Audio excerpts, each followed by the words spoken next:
So I wasn't originally planning on doing anything else with the Homestuck Ruined My Life series of podcast episodes, let alone doing one by myself without that, Nazi skinheaded fuck Alex. But Alex is dead and gone forever. So I'm just going to do this one by myself because I wanted to scream about the epilogues in Homestuck 2.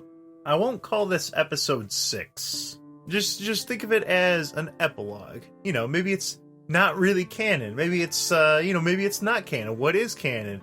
Alex isn't here, so maybe if he's not here, maybe it's not canon. Oh, let me just sniff my fucking farts about how smart I am about how canon is. I'm Andrew Hussey. We fucking... Anyway, so the Homestuck epilogues.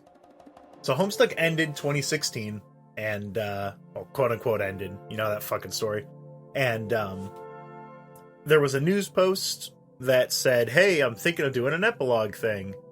And then never brought up again.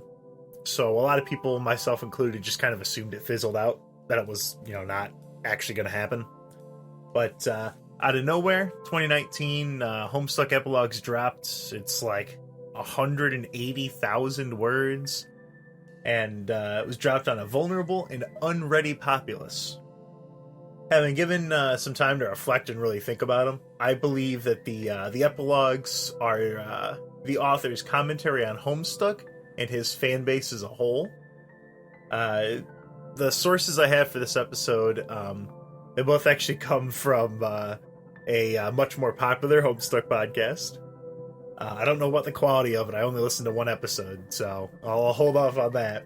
But there's a paste bin copy of a letter, digital letter, whatever, message that Andrew Hussey sent the Perfectly Generic podcast about the epilogues, and a now deleted Reddit thread of a Homestuck 2 FAQ that was like a perfectly generic podcast like event. So the epilogues start with the characters aged up to 23, which 10 years since the start of the comics, so they aged in real time. And John is again the main character as the epilogue starts. He's shuttered himself away from all of his friends and is stuck in this weird, uneasy state of ennui, which for the longest fucking time I thought it was pronounced N-Y. E-N-N-U-I. But he doesn't feel like... He's not, like, despairing. But he's, like, unfulfilled and just kind of meh. He's in this, like, malaise. And just feeling like he's missing something important. Almost every Homestuck fan I've spoken with, either online or in real life, has expressed how the ending of Homestuck made them feel like, just like John, like unfulfilled. A lot of these people I spoke to had like stuck with Homestuck for a very, very long time, and they've inscribed, I don't know if that's the right word, but they've kind of etched Homestuck in some way across their life, and I'm fairly certain that Andrew Hussey was aware that many of his fans did not like how Homestuck ended and felt like it ended in a bad way. So the epilogue has a prologue, let me sniff some more fucking farts. Oh god, metatextual. So there's meat, the meat path, and the candy path. And meat and candy are really, really good shorthands to emphasize the different ways that a reader would have consumed Homestuck, the two most vocal kinds of reader. The meat path, if you choose to do that, which John as a character is going to do the meat path, which is to go back into the story and fulfill in the face of the reader actions that we can make assumptions on to have happened, but now we get to see like the bloody details. John goes back to stop Lord English and we get to see it all happen. The first paragraph of meat lets you know exactly what you're in for, which is, the meat bursts in chunks, filling your mouth with blood and your throat with mangled knots of gristle. You take big bites, almost too big to swallow, so big that you choke on the meaty mulch and hawk some of it up into your nasal cavity. So as a meat reader, I would consider myself a meat reader. I found my enjoyment of Homestuck through the lore, the mysteries, alchemy, spurb, all the really, really dumb, like really intricate, weird shit in the story. I mean, as a meat eater, I was fine with like hawking the meat back up into my nose, by which I mean having some of the plot threads and aspects of the comic like backfire and not pay off, because I enjoyed it enough that I want to get more of like everything of it of a whole. I wanted to get more of the meaty bits, so I was fine if it didn't always pan out. Now, I mean, it's different, like, you know, how Homestuck ended up was just like puking the meat back up, but, you know, whatever. So the candy path, and the way of a candy reader. The candy path is to stay in this in Earthsea, where it's dubiously relevant, was the words they use.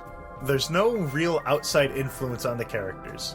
As a candy reader, you found your enjoyment through the characters you really like, enjoying and, you know, interacting with each other. And this scenario with no outside influence allows them to be themselves. Doesn't imply that you didn't like any of the meat aspects, but you weren't as really focused on them. Your priorities were the fun characters that you had a bond with. So let's look at the opening paragraph of Candy.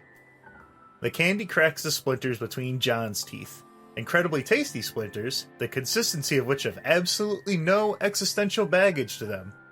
The splinters dissolve quickly, leaving behind the impression they were made of nothing at all, but for a cloying essence determined to linger behind.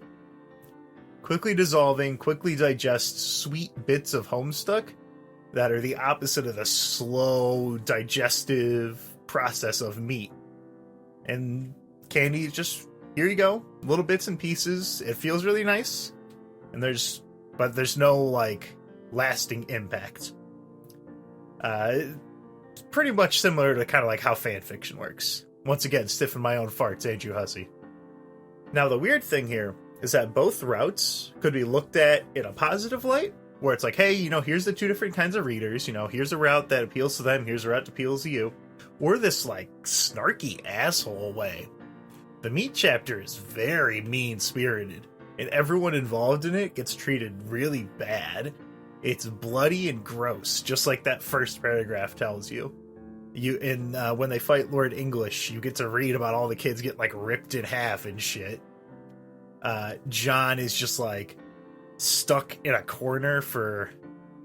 It's been a few months since I read the epilogue, but he goes in the house juju and is just, like, sitting there for a really long time and just kind of bitches to all, like, the child versions of himself and his friends. It's not like great to read. It's not like super emotionally fulfilling. For the candy readers, the way that it's presented just in that first paragraph is like you're being dismissed as not important. The epilogue makes a point to remind the reader that the candy route is not important and, like, ephemeral. The candy leaves behind the impression it was made of nothing at all, but for a cloying essence. Cloying, for those who don't know, like me, is a way to say something is sickeningly sweet or sugary. So it's just this massive ball of, like, here's something that's too... It's like if you're a filthy pig dog American and you eat British or, like, super dark chocolate for the first time and you're not expecting it, and then you taste it for a really long time. Kind of like that. So the craziest thing about all this is that I actually really enjoyed the epilogue. I thought it was the best Homestuck content to come out in years.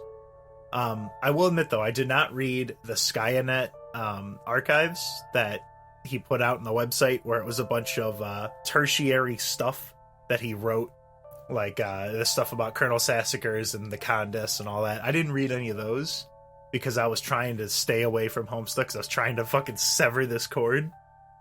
But I really enjoyed the epilogue.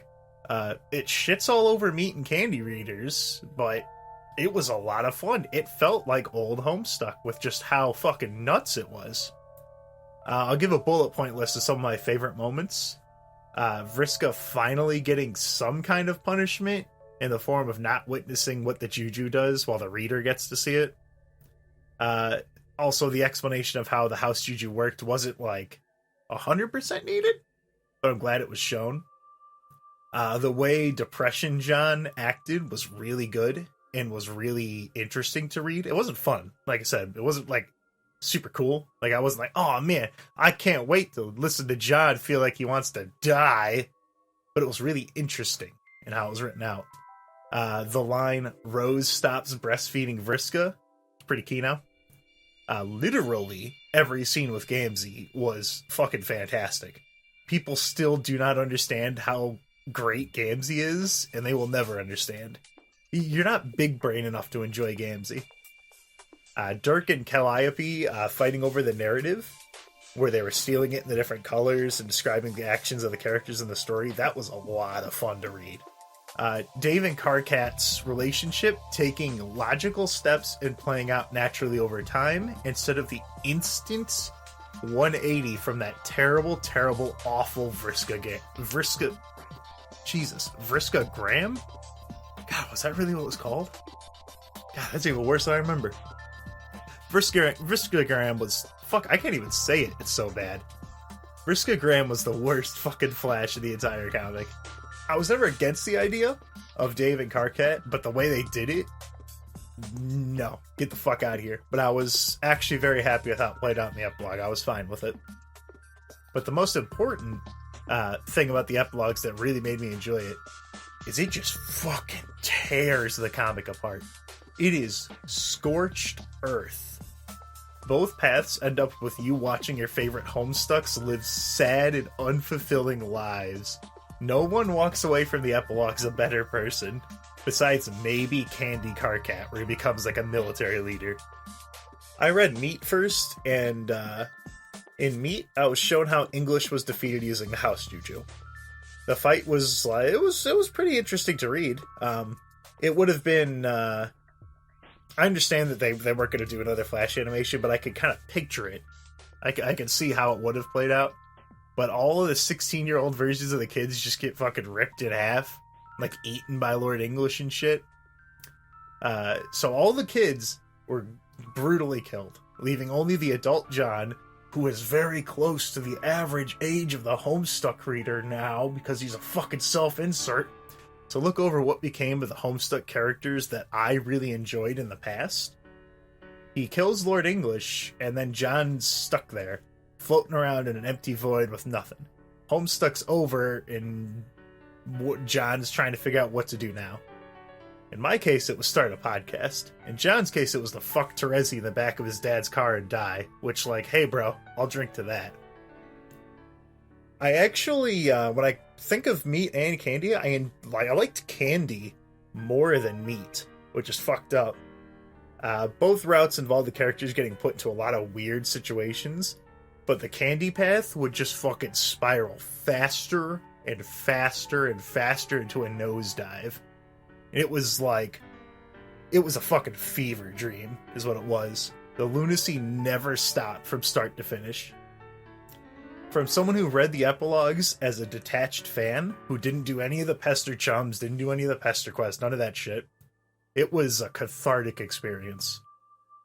Andrew Hussey states in his commentary that the epilogues were designed to make the reader nervous about what to expect from them. And this whole fucking epilogue felt really weird. It came out of nowhere. There's no lead up to it or hints or anything. It's not listed as part of Homestuck on the website. It opens up with a prologue to an epilogue, and the prologue looks like an archive of our own fanfiction launch page, and it's entirely in text. And originally, it was going to release as a physical book, separate from the website.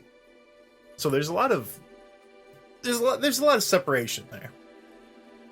There's a lot of concerning and weird things in this story, and you're just given the whole thing after you've probably only just now come to terms with how Homestuck impacted you and tried to leave it behind. And just like John, you're given the choice to leave Homestuck in the weird, not right feeling ending it's been in for 3 years and just call it quits, or go back into the story and finish it all up. John has always been a self-insert style character. I'm pretty sure I covered that in some of the earlier episodes. He doesn't have a ton of agency and is pretty bland as a protagonist. John just kind of does what heroic protagonist would do. He doesn't have a lot of nuance, I suppose is the word. Dirk in the epilogues actually bitches about this. complaining about why John is the main character. But John is the Homestuck narrative. When he goes back in with the meat route, the canon story only follows John. There's the B plot and the subplot about all the other bullshit, but it doesn't jump around to anyone except Terezi after John dies. In the finale of Meat, after John's death, the Morrowind NPC death screen pops up. You know, the one that says, "With this character's death, the thread of prophecy is severed. Persist in this doomed world or restore a saved game." So John's gone, and then the story is taken control of by the big evil super villain Dirk in Meat, because John's dead. Homestuck narrative's done. Story's over. Andrew Hussey likes to sniff his own goddamn farts about how he plays with meta storytelling mechanics, but I do actually agree with what he was trying to do with these epilogues. The epilogues are informative, optional, and controversial. The epilogues are informative in that we are given info about some of the things that the story did not touch on. They gave a little bit of info and like the end credits and all that, but we really didn't know what happened to English. We didn't know what happened to the characters. We didn't know a lot of things. So the epilogues answered a lot of those. They were optional in the sense that the epilogues were released 3 years after the comic ended, knowing that there's a lot of people who would look at 200,000 whatever words and go, you know what? I'm gonna not fucking read that. I don't feel any. I'm going to leave. He mentions this in his Pacebin commentary by referring to the epilogues as bridges and off ramps. I'll talk a little bit more about the bridges and stuff later, but a lot of people looked at the off ramp, were like, you know what? I'm not going to go into this thing. Either they just didn't give a fuck about the epilogue, or they read it and they're like, okay, I'm done. They're controversial in that there's two equally valid routes. Some of the things that happen in these routes contradict the other route, and there's a lot of touchy subjects and hot takes on Homestuck characters. For example, Jane is turned into a malevolent dictator, which technically you can argue, just like Dirk, oh, here's this one line from the start of Act 6 that, you know, this proves that Andrew Hussey is... Nah, fuck off. No, this was a retooling of the existing characters. Roxy became trans with 2 different outcomes. That's a big controversial one. Karkat going full wooby gay baby in one route, and troll rebellion leader in the other. There's a lot of that kind of shit where there's these big characters are acting in ways that are very different from how they were in the actual comic, to, in his words, try and encourage people in his... Because Andrew Hussey is aware that his fan base fucking sucks. No one thinks better of someone else for saying that, like, oh, I like Homestuck. They immediately think less of you because of all the gray paint-coated railings of anime cons. Saying you're a Homestuck, it's basically like, you know, like putting like a gold star. No, I'm not going to do a fucking Holocaust joke. But Hussey put all these controversial things in the story to encourage his fans to develop their skills and work on critical discussion, dealing constructively with negative feelings that come from media you consume, and interacting with other fans in meaningful ways to broaden your viewpoints. Which, I agree with that. I think that's a good goal. He looks at his fan base from his ivory tower and is like, man, this isn't good. These people are pretty awful. So he wanted to use his epilogue to look back at Homestuck, think about it, you know, talk about it, show people, give people that last bit that they really needed. And for the bridges, he wants people to look at Homestuck and treat it almost as, I'm forgetting the word, but things like Alice in Wonderland or the Grimm's fairy tale, public domain, that's it.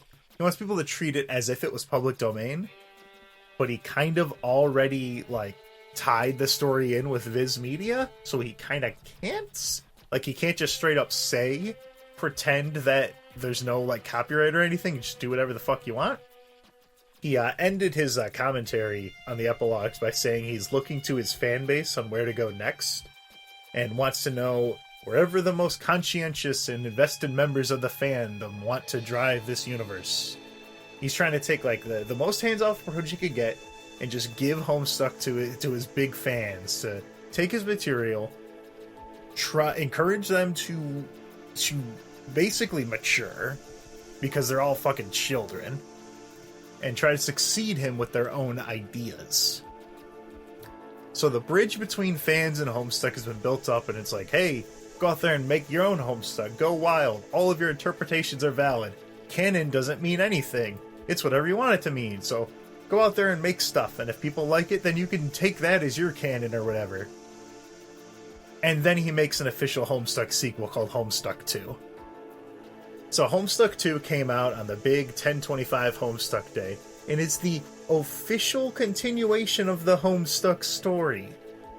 Homestuck 2 will be a revolving door of fan writers and contributors who are going to update the comic monthly as an official continuation of the story. In that now deleted Reddit thread, some members of the Homestuck 2 team answered a few questions for that Perfectly Generic podcast.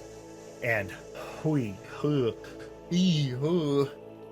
I'm just gonna take like 3 bullet points from there. 3 of them that got me very worried about the quality of writing. Number 1, the team referring to themselves as the Soviet, huge red flag. Like a huge red flag that's going to result in millions of people starving to death. Real communism has been tried, you guys. No, if we just do it this time, it'll work. Homestuck 2 being an attack on the idea that Homestuck should have stayed as it was in Act 5, Act 2. And thanking the Homestuck Reddit mods for removing bigoted content from their platform. These 3 things worry me for a few reasons. Well, the Soviet one because most communists are dumb teenagers and young adults who don't really know what they're talking about. Homestuck 2 being an attack on people that think Homestuck should have stayed as it was in Act 5, Act 2 really worries me, because it is squishing down criticism and trying to take people that disagree. So what it sounds like it's saying is that people wanted Homestuck to stay in stasis and never change or evolve past Act 5, Act 2. Similar to like Problem Sleuth. It changed in that its scope got bigger, but it pretty much kept doing the same kind of joke and same kind of humor. It never really got... It got bigger and bigger, but it didn't change how the story was told, or it didn't change like genres or anything. I think a lot of people, who, myself included, think that Homestuck went downhill in Act 6 isn't because why are all these characters talking about their feelings? They should be making swords and like going through like Homestuck stuff. The problem that a lot of people have, some people, yes, some vocal people do think that, it's because everyone was talking about their feelings. But what it actually is that Act 6 was, fucking twice the size of the rest of the comic now? It's like 2/3 or something ridiculous, where nothing substantial happens. Characters just meander, and there's no continuation of the mysteries and crazy plot shit that happens before then. So Homestuck 2 trying to squish down that criticism makes me very worried that they're going to think, we don't need to do any of that stuff because Homestuck has evolved and it can be whatever I want it to be now. Which, I guess technically, yeah, I guess it can. It's in your hands now. And then the third one that makes me worried is just them. It's blue Twitter check mark. Like, oh boy, here we go. Like, just roll my eyes at it. So the Homestuck 2 team also emphasized the importance of curating your own experience with what you consume as a fan as canon. But the problem with that is that, so let's say I'm little Timmy Homestuck, and I'm on the MSPA Fan Adventures website, and I took the advice that Andrew Hussey gave about the epilogue, and I made my own Homestuck 2. And I'm putting in all this effort and stuff into it. But now there's an official stamp on Homestuck 2. how is literally any other fan continuation of the story that was encouraged supposed to survive? If I wanted to continue on the Homestuck Highway, why would I go down literally any road that isn't official? There's this giant, like, blinking light that says, hey, this is the official continuation. Oh, it's still fans. It's just, my group of friends, these 5 people. But no, it's this is the official one. This label tramples all over the idea of choosing your canon from the epilogues, and it fucking baffles me. And let's not even get into the fact that according to this podcast interview event thing from that Reddit thread, Homestuck 2 was proposed to Viz Media and it was fucking rejected. But now it has a Patreon with gated content. Homestuck needing a Patreon, when it's got consistent merch sales, need a Patreon to fucking fund it. And this brings me to my final point. Andrew Hussey's commentary went over the idea of bridges and off-ramps, bridging fans to more official Homestuck content, more importance, and the off-ramp. That meme of the guy with the fucking huge muscle arm cranking a steering wheel? That's me spinning my car at a 90-degree angle to take the Homestuck off-ramp and never come back again. I got my sense of conclusion from the very, very fun epilogue stories of badness and sadness and NY and all those made-up words. I got what I was missing. I got enough of what I was missing, I should say. I didn't get everything. But I got enough of what I was wanting from Homestuck that I can go, okay, I'm done. I'm gonna leave. Because if I look forward, what I see for Homestuck 2, I have literally no interest in it. I am completely and totally done with Homestuck. Well, I'll watch my rear view mirror for any explosions to see how bad Homestuck 2 goes. But beyond that, I'm gonna fucking yeet myself out of here. That will wrap up. This will be forever and ever the end of the Homestuck Ruined My Life podcast. Won't be the end of Homestuck stuff, because I will almost certainly have something to say about Homestuck and allegedly Hive Swap 2 coming out sometime this year. I'll fucking believe that when I see it. But as for more in-depth Homestuck videos, this is it. I advise everyone else to take me to go with me in this convoy on the off-ramp and get the fuck out of Homestuck. So end show, plug-in stuff, Twitter, YouTube, Discord, Patreon, all that stuff. That's all in the description, just as usual. Thanks for listening. Homestuck sucks. Don't read it. It's bad. Andrew Hussey, stop sniffing your own fucking farts. And goodbye.